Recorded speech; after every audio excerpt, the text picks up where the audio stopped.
Hindi mahalaga kung sino ang mamumuno sa Senate Blue Ribbon Committee o ilang beses magpalit ang isipan ng mga senador kaugnay nito, kundi ang kung magkakasundo ang mga miyembro ng Senado sa isang direksyon at makapaglalatag ng ground rules.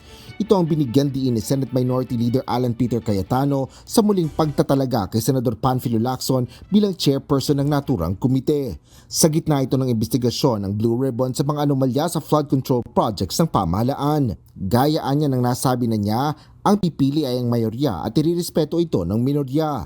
Patuloy rin silang makikipagtulungan kay Senador Lacson para sa diwa ng kooperasyon at transparency o kalinawan dahil ang kapakanan ng bayan ay lubhang mataas.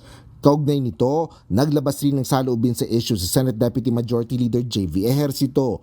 Para sa kanya, kahit sino ang maupo, ang mahalaga ay malaman ng tunay ng mga salarin dahil naghihintay pa rin ng kasagutan ng taong bayan.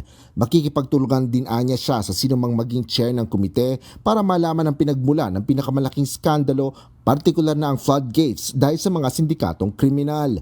Naninindigan din itong dapat tutukan ng modus para makapagbuo ng mga batas na makapipigil na maulit ang mga naturang klase ng krimen.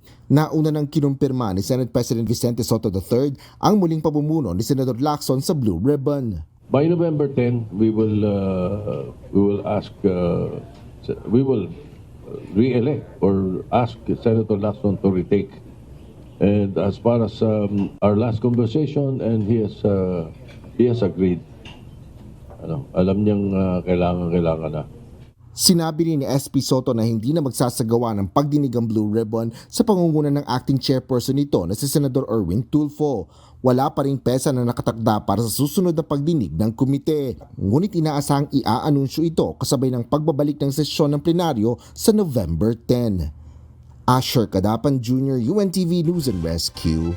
Diyos ang aming sandigan, serbisyo publiko ang aming pinahalagahan.